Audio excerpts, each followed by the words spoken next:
1, 2, 3, go. We listen and we don't judge. O, ako muna. Kapag natutulog ka, pinapahid ko yung mga kulangot ko sa bibig. Ew. Wait lang, guys. We listen and we don't judge.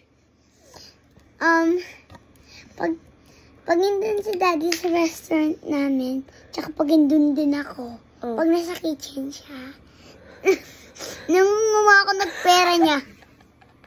Hindi ko na kanya sinasabi, never ever. I never Susumbong kita. Listen and we don't judge. Kapag ka kumakain tayo, tapos tumatalikod ka, yung tubig mo dinuduraan ko. Kadiri, katsamuni ka. Hoy, don't judge! We listen and we don't judge. We listen and we don't judge. Pag wala dito si Ate Cara, pag absent ako, tsaka pag pumunta siyang school, nanguha ka ng mga gamit niya.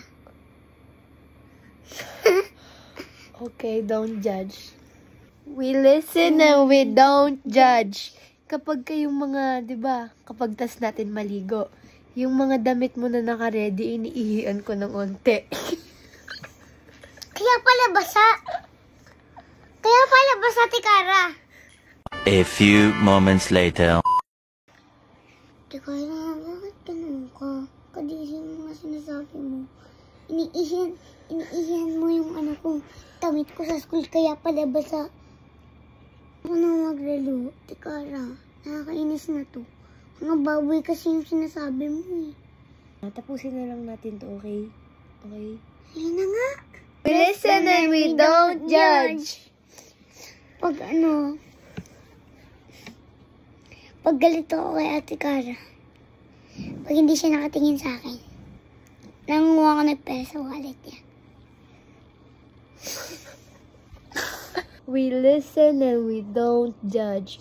Kapag nasa service tayo, tas sobrang baho ng utot ko, tas tinatanong nila kung sino yun, sinasabi ko sa kanila ng whisper, ikaw. You know, sometimes in the classroom, my gas come out.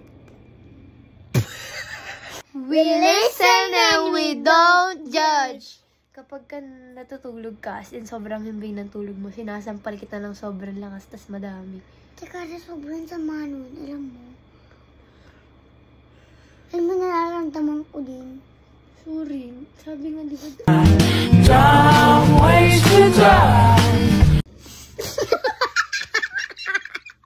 Thanks for watching. Yeah. Please subscribe.